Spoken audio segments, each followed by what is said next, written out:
G'day YouTube, Warbles on a lot here with part 6 of the Woodcarver's challenge. And as I said yesterday, you can't actually balance these things outside.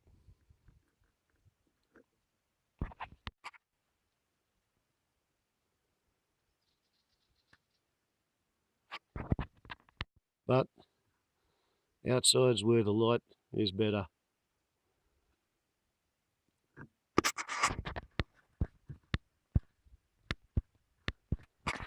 For showing the progress and studying what needs to be done.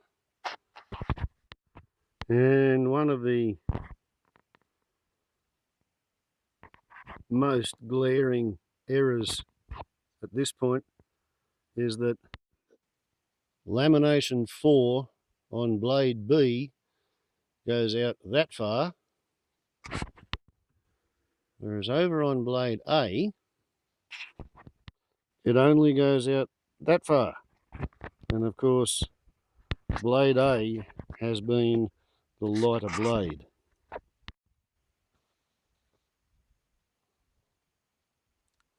And that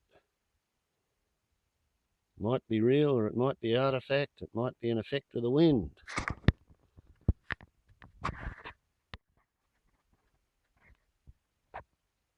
So what we're going to have to do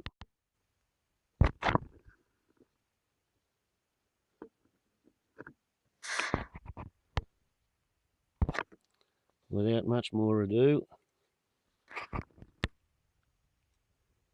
is to change the venue. And I've got something special to show to you. Firstly, to cut the wind, we've got to go inside. And secondly, I decided that because it's kind of a pain in the ass to engineer a way of holding two straight knife edges parallel to each other and parallel to the ground, so I decided to suspend the knife edges. And getting knife edges is a bit of a problem too.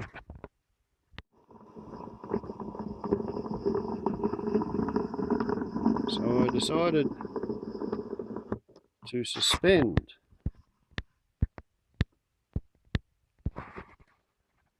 two flat, straight pieces of wire.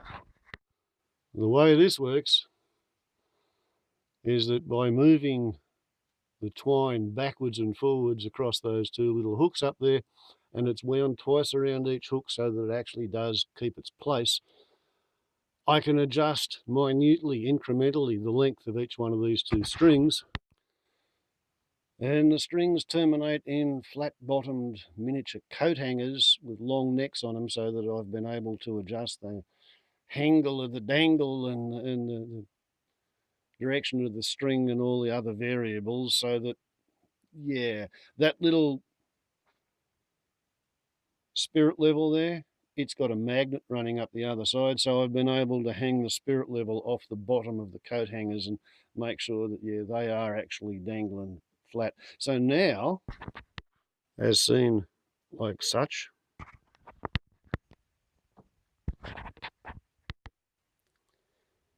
turns out it's very, very difficult to get the propeller to sit there when the bottoms of the coat hangers are in fact flat. So I've just bent them into a V shape, and hopefully it will now hang. And indeed it does. Slightly nose down. I'll see if I can fix that.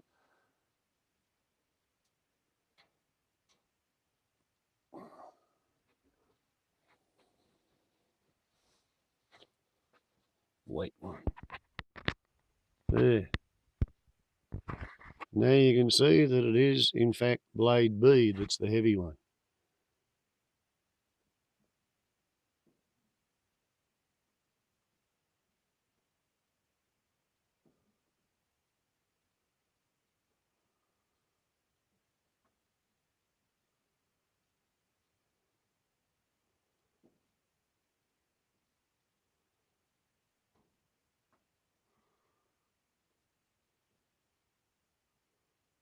So I have a little bit of work to do, removing tiny weeny little bits of wood.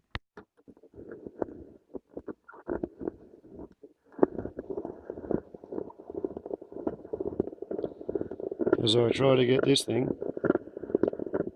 to actually be in balance.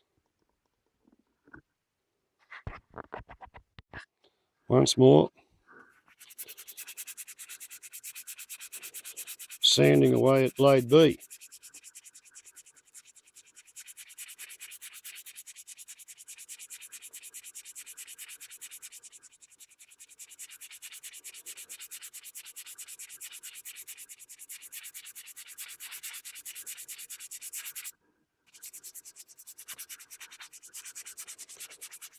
And when this thing's finished, I will have a nitpicking video where I'll explain all of the mistakes that I've managed to make in this particular one. This morning I worked out that this is the 12th propeller or wind turbine that I've made. It's the 10th one that I've laminated. Because the first two I made as a high school kid were solid blocks. One of them was a laminated solid block because I didn't trust the process of doing the drawings on paper and then transferring them onto the wood and cutting the wood up. So I just glued the planks into a block and then carved away the block. Took me about a month. Oh, that's better.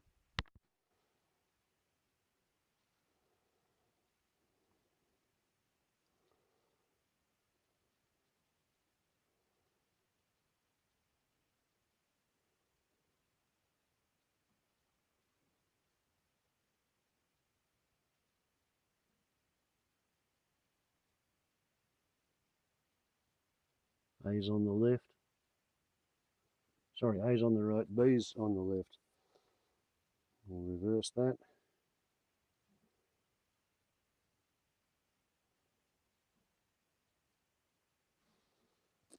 Okay.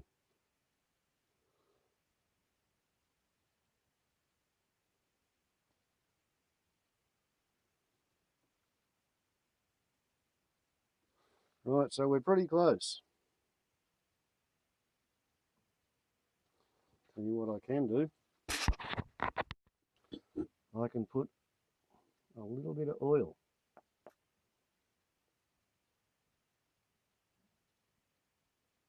on the interface between the axle and the hangers, and then just try and keep it off the propeller itself. Blade B's on the right.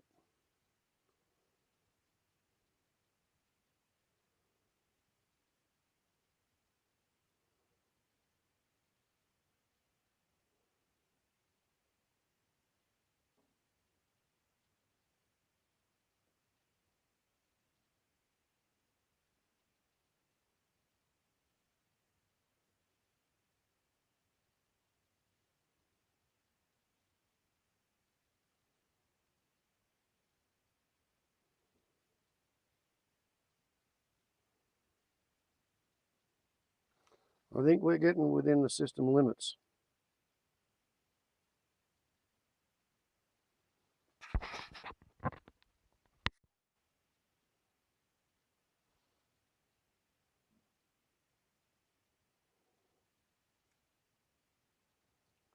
I don't think I can really hope to balance this too much better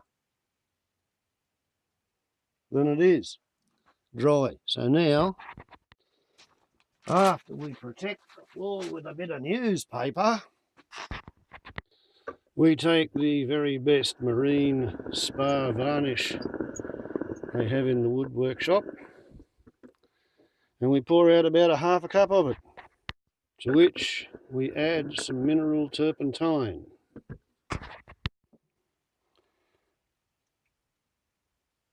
Making quite a weak mix of varnish because we want this to soak in. We also want it to dry pretty quick. And then mix the varnish with the turpentine. A very high-tech mixing stick. I'm a big fan of single-use mixing sticks.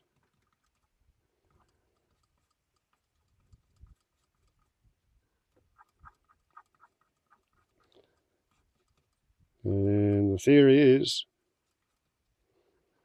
we don't get to use all of this on the one job. Okay, so this is the theory.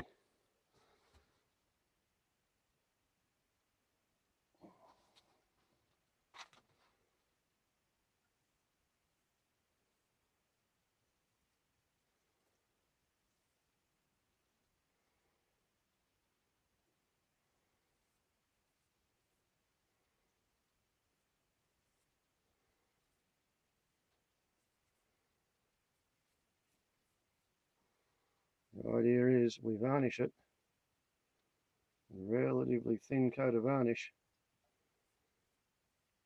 hanging on the balance.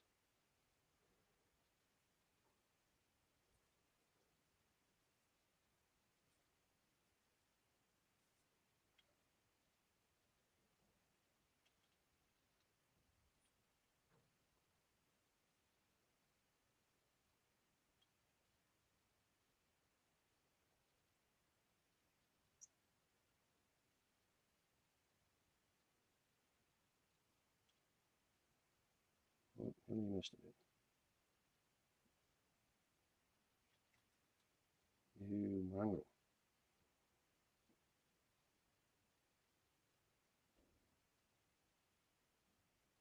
Fiddly, innit? It's actually a lot easier with a full-size propeller. There we go.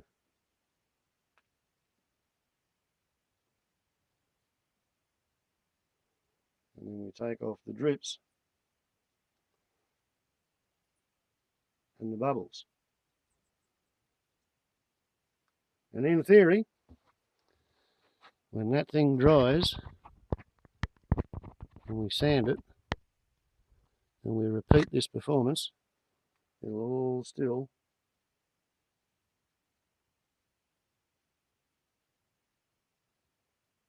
be balancing.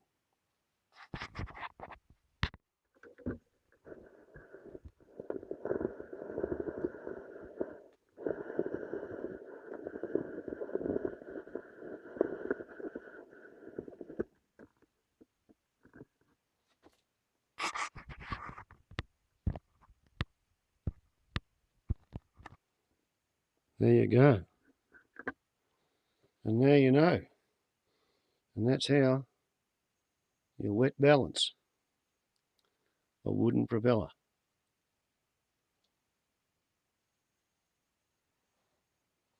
You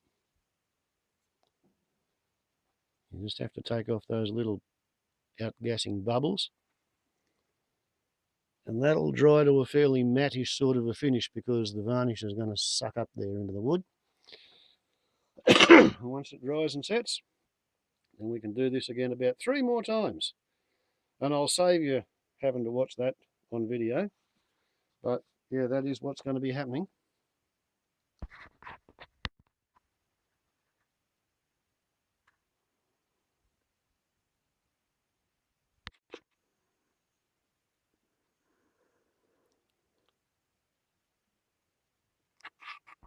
Forgive the messy surrounds, but it's the only windproof enclosure that I've got.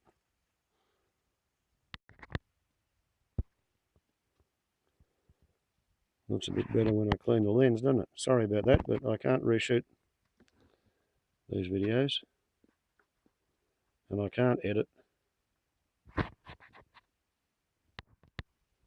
What you get is what there is.